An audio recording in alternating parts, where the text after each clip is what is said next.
शान्ताकारं भुजगशयनं पद्मनाभं सुरेशं विश्वाधारं गगनसदृशं मेघवर्णं शुभांगं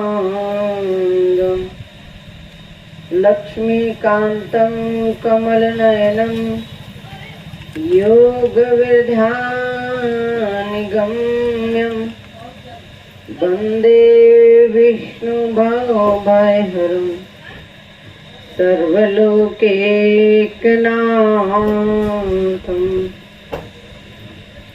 चैतन्यं शाश्वतं शान्तं व्योमातीतं निरञ्जनं नादबिन्दु कलातीतं तस्मै श्री गुरुवे नमः। प्रेम से बोले श्री सद्गुरुदेव महाराज की जय। प्रभु भक्तात्माओं, प्यारी माताओं, बहनों, प्रेमी सज्जनों,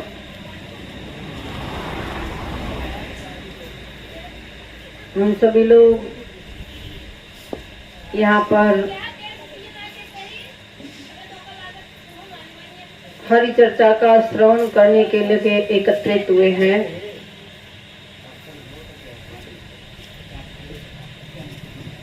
और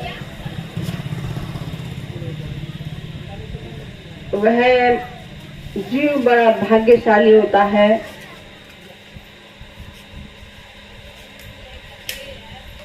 जो अपने जीवन में सत्संग को सुनकर के और सत्य की प्राप्ति के लिए प्रयत्न करता है और प्रयत्न करते हुए उस सत्य को अपने जीवन में प्राप्त कर लेता है और प्राप्त करने के बाद में जीवन में भजन सुमरन करता है। गुरु महाराज के द्वारा बताए हुए मार्ग पर चलता है। उस जीव की सदगति हो जाती है, मुक्ति मिल जाती है उसे। और हम प्रार्थना में भी गाते हैं कि मोक्ष मूलम गुरु कृपा। मोक्ष का मूल गुरु महाराज की कृपा है। गुरु महाराज की कृपा से जीव को मोक्ष प्राप्त होती है। और गुरु महाराज की कृपा नहीं है तो फिर वह मोक्ष को, सदगति को प्राप्त नहीं कर सकता। इसीलिए गुरु महाराज को प्रसन्न करने के लिए कहा है कि सेवा से गुरु महाराज को प्रसन्न करना। और गुरु महाराज प्रसन्न हो गए तो मोक्ष को दूर ही नहीं है उस भक्त से, उस जीव से। तो सज्जनों, भगवान कृष्ण के जन्मोत्सव को मना रहे हैं और देश के कोने कोने में सब जगह जो है भगवान का जन्मदिन मनाया जा रहा है। सज्जनों, उन्होंने हम सबको क्या संदेश दिया?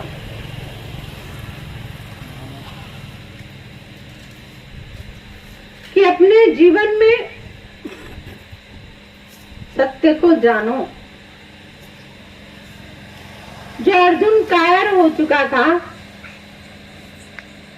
उस अर्जुन को भी उन्होंने कर्मवीर बनाया, शूरवीर बनाया।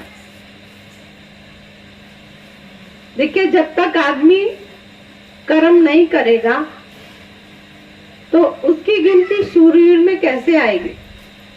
जब कर्म करता रहा, अर्जुन कर्मवीर बना, कर्म किया, भगवान ने उसे कर्म करने की प्रेरणा दी और कर्म किया, तो वही जो है फिर शूरवीर कहलाया, क्योंकि मैदान छोड़ करके भागा नहीं, भगवान की आज्ञा का पालन किया, अपने कर्तव्य मार्ग पर चला और ज्ञान के मार्ग को भगवान ने दिया, उसे ज्ञान का मार्ग भी बताया और साथ ही साथ कर्मवीर भी बनाया। और भगवान ने क्या रास्ता बताया कि अर्जुन तू कर्म भी कर और मेरे नाम का स्मरण भी कर, मेरे नाम का चिंतन भी कर। और अर्जुन ने वही कर्म किया कि जो शरीर था उसका एक कर्तव्य था, और कर्तव्य के लिए वह लड़ा, युद्ध किया और अपनी आत्मा के कल्याण के लिए भगवान ने उसे ज्ञान दिया और क्या कहा कि कर्म करके शूरवीर भी बन गया और अपने आत्मा के कल्याण के लिए का यदि गति को भी प्राप्त हो जाता तभी उसकी सदगति होती, क्योंकि उसे भगवान ने वो ज्ञान दिया कि युद्ध भी करना और भजन भी करना। आज हमारे मन में बहुत सारी शंकाएं रहती हैं कि हम संसार के कामों में लिप्त रहते हैं, हमें फुर्सत नहीं मिलती। लेकिन विचार करिए कि जब अर्जुन युद्ध करते हुए भी भगवान का भजन कर सकता है, तो हमारे सामने तो ऐसी चुनौती ही नहीं है कि हम भगवान का भजन चिंतन न कर सके। ऐसा चुनौती भरा कार्य कोई भी नहीं है। संसार के सरलतम कार्यों को हम कर रहे हैं, वो तो कठिनतम कार्य था अर्जुन के पास में कि वह युद्ध कर रहा था। तो सज्जनों, अब आवश्यकता क्या है कि हमें भगवान कृष्ण जैसा ज्ञान दाता, ज्ञान देने वाला चाहिए कि वो हमें वो रास्ता बता दें जिससे कि हम इस संसार में रह करके अपने कर्तव्यों को भी निभाते रहें, कर्मों को भी करते रहें और साथ ही साथ प्रभु का भजन सुमरण भी करते रहें। तो ये परम आवश्यकता है और उसी के लिए हमारे संत महान पुरुष बार बार प्रेरणा देते रहे हैं। और देखिए, भगवान आए उस समय भी महाभारत का युद्ध हुआ। भगवान जब आए तो भगवान नहीं चाह रहे थे कि नर संहार हो और नर संहार, क्योंकि सब मम प्रिय सब मम उपजाए, सबसे अधिक मनुज मोय भाई, कि सारे ही जीव मेरे उत्पन्न किए हुए हैं, लेकिन उनमें सबसे प्रिय भगवान को मनुष्य प्रिय है। और जो युद्ध करते हैं, युद्ध में कौन मारा जाता है? सेना। सेना कौन है? सब मनुष्य ही का है। भगवान तो शांति दूत बन करके गए, ये नरसंहार न हो, लेकिन वो नरसंहार जब मनुष्य अताताई बन जाता है, जब वह असुर प्रवृत्ति को अपना लेता है, तब जो है भगवान को क्या करना पड़ता है, या तो स्वयं खड़ग उठा लेते हैं, सुदर्शन चलाते हैं। अब उस समय भगवान ने क्या किया कि भगवान ने ये प्रण ले लिया था कि मैं अस्त्र शस्त्र नहीं उठाऊंगा। अब ऐसे समय में उस धर्म के युद्ध को कौन करेगा? तो उस धर्म युद्ध को भगवान ने अर्जुन को प्रेरणा दे करके अर्जुन को शूरवीर बनाया, कर्मवीर बनाया और उसके द्वारा युद्ध को विजय स्तर तक पहुंचाया। तो सज्जनों, आवश्यकता है हमें कि जब भगवान ने उसे प्रेरणा दी तो वह युद्ध में, क्योंकि वह अताताई बन चुके थे सभी, और भगवान ने कहा भी गीता के अंदर कि अताताई है, ये तो मेरे द्वारा पहले ही मारे जा चुके हैं, अर्जुन तुम तो यश का भागी बन जाओ। और देखिए भगवान ने उस समय अर्जुन को आगे बढ़ाकर खुद सारथी बन गए और अर्जुन से कहा अर्जुन युद्ध कर। तो अर्जुन ने युद्ध किया और विजय को भी प्राप्त किया। नरसंहार अच्छा नहीं होता है, लेकिन फिर भी जो है जब एक भाई के खून का प्यासा बन गया तो फिर जो है भगवान ने कहा अब इस युद्ध को कोई टाल नहीं सकता, और तब जो है भगवान ने युद्ध के लिए सबको जो है प्रोत्साहित किया। और उस समय प्रोत्साहित क्यों किया? क्योंकि हम रामायण के अंदर भी सुनते हैं कि अनुज वधु भगनी सुत नारी सुन सठ कन्या सन ये चारी, इनहि कुदृष्टि विलो कही जई, ताहि वधे कछ पाप न होई। छोटे भाई की घरवाली, बहन, पुत्र की घरवाली और कन्या का, ये सब जो है एक बहन के समान, छोटी कन्या के समान होती है, उनकी जो है रक्षा करनी चाहिए। और महाभारत का युद्ध आप सबको पता है किस कारण से हुआ था? उन्होंने घर की एक वधू का चीर हरण किया और वो युद्ध का कारण बना। तो देखिए, इनकी तो रक्षा करनी चाहिए, इनकी तो देखभाल करनी चाहिए, लेकिन जब उसके विपरीत कार्य हुआ, उस घर की वो वधू थी, उसकी लाज थी। घर की बहन बेटियां जो है घर की लाज होती हैं, और घर की लाज को इस प्रकार से उन्होंने जो है शर्मसार किया, तो फिर उसकी विजय के लिए, उसकी रक्षा के लिए वो युद्ध आवश्यक हो गया था। कहा इन्हें कुदृष्टि बिलो कही जई, ताई वधे कछु पाप नोई। भगवान ने यही कहा कि भाई इनका वध करने से अताताई है, ये इनका वध करने से पाप नहीं लगेगा।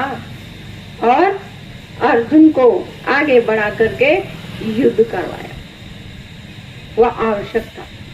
तो सज्जनों, अब यही बात आती है कि वो बात मेरे को याद आई कि दुर्योधन महाभारत के युद्ध के बाद अंतिम श्वास वो गिन रहा था, और उस समय भगवान गए। भगवान जब दुर्योधन के पास में गए तो वो दुर्योधन घायल तो था ही, धीरे धीरे वार्तालाप करता है, और अब शर्म भी आ रही थी। काम तो अपने ही बिगाड़े हुए काम तो अपने स्वयं के ही थे, उसी के दे। अब फिर भी देखिए, अहंकारी जीव कहते हैं ना, रस्सी जल गई ऐठन नहीं गई उसकी। तो क्या रस्सी तो जल गई वहां पर, लेकिन ऐठन नहीं गई। दुर्योधन के पास में जब भगवान आए, बुलाया उसने, और अब उस समय भी जो है बात कर रहा है का 3 कारण थे जिस कारण से हम युद्ध में हार गए। अपनी गलती को स्वीकार नहीं कर पाए। अहंकार का पहला कारण क्या था कि पहला इस युद्ध में हारने का कारण था कि नारायण और नारायणी सेना 2 चीजें थी। भगवान ने जब विभाजन किया कि मैं युद्ध नहीं करूंगा, तो उस समय भगवान ने क्या कहा था कि एक तरफ मैं अकेला रहूंगा, अन्यथा रहूंगा, और दूसरी तरफ मेरी सेना रहेगी, नारायणी सेना, क्योंकि नारायण की सेना थी वो। का नारायणी सेना रहेगी। और बुलाया किसको?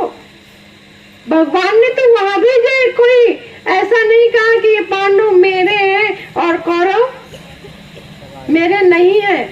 शांति दूत बन गए, वो भी गए, लेकिन फिर भी जो है भगवान ने कहा कि देखो, एक तरफ मैं रहूंगा और मेरा संकल्प है कि मैं अस्त्र शस्त्र नहीं उठाऊंगा, और दूसरी तरफ मेरी सेना रहेगी, नारायणी सेना।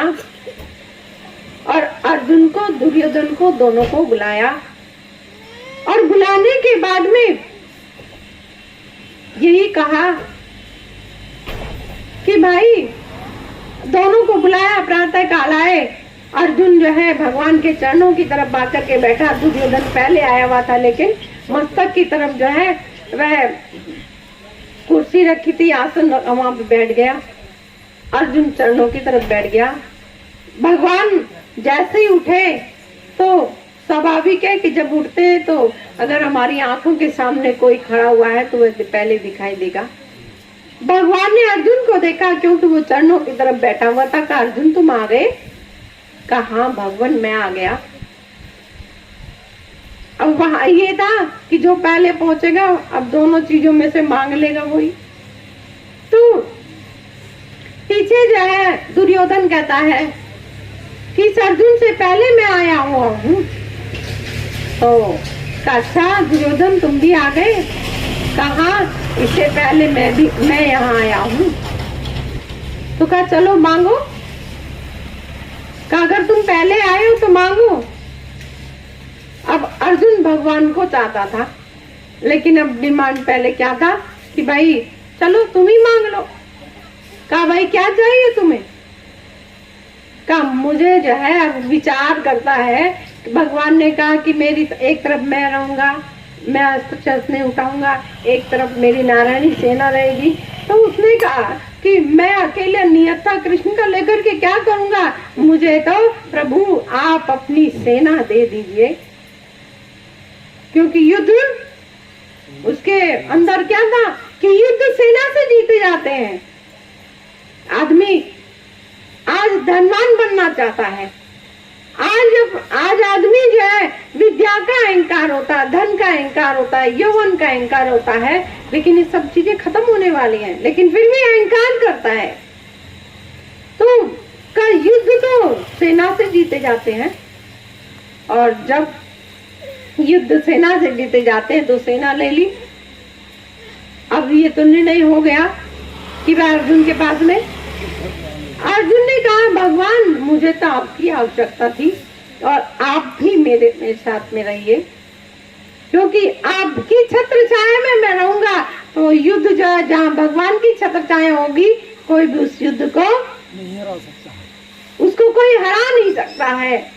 और देखिए वह युद्ध इतना भयंकर हुआ, कितने दिनों तक वो चला, और लेकिन उसके बाद में भी जो है विजय नियत से कृष्ण ने करवाई। और पांडवों की जहाँ कौरवों ने छल बल करके भी कितने सारे विराट और कौन आ रहे थे युद्ध के मैदान में कि भाई हम पांडवों का साथ देंगे, लेकिन छल बल से जो है दुर्योधन ने उनका स्वागत करके रास्ते में जो है उनको अपनी तरफ कर लिया। छल बल से सारी सेना कर ली, लेकिन भाई सारे युद्ध जो है धन से नहीं जीते जा सकते। सारी चीजें जो है आदमी यौवन में नहीं प्राप्त कर सकता। युद्ध धन से नहीं जीते जाते। युद्ध केवल मात्र जो है विद्या के कौशल से नहीं, युद्ध जो है ऐसे युद्ध भी होते हैं जो देखिए नियत थे भगवान कृष्ण की तरफ से, अर्जुन लड़ा और जीत गया, आशीर्वाद भी होता है। और देखिए तब जो है दुर्योधन कहता है कि मैं नारायणी सेना और नारायण, मेरी हार का कारण क्या हुआ कि मैंने नारायणी सेना ले ली, नारायण को नहीं लिया, इसीलिए युद्ध हार गया। और कहा नारायणी सेना मैंने लिया इसलिए मेरा युद्ध का कारण। और दूसरा, अब नारायणी सेना लेने के बाद में युद्ध जीतना चाहिए था कि हारना चाहिए था? नारायणी सेना लेने के बाद में जो है युद्ध किसको जीतना चाहिए था? कौरवों को। दुर्योधन उस युद्ध को जीत जाता लेकिन वह हार गया। और जहाँ भगवान की कृपा छाया, छत्र छाया नहीं होगी सज्जनों, सारे युद्ध जो है, अभी सुन रहे थे ना कि गुरु महाराज की कृपा, मोक्ष मूलम गुरु कृपा, गुरु महाराज की कृपा नहीं होगी तो कुछ भी आप प्राप्त नहीं कर पाएंगे। तो देखिए भगवान की छत्र छाया नहीं थी, वो युद्ध हार गया, ये दुर्योधन कह रहा है।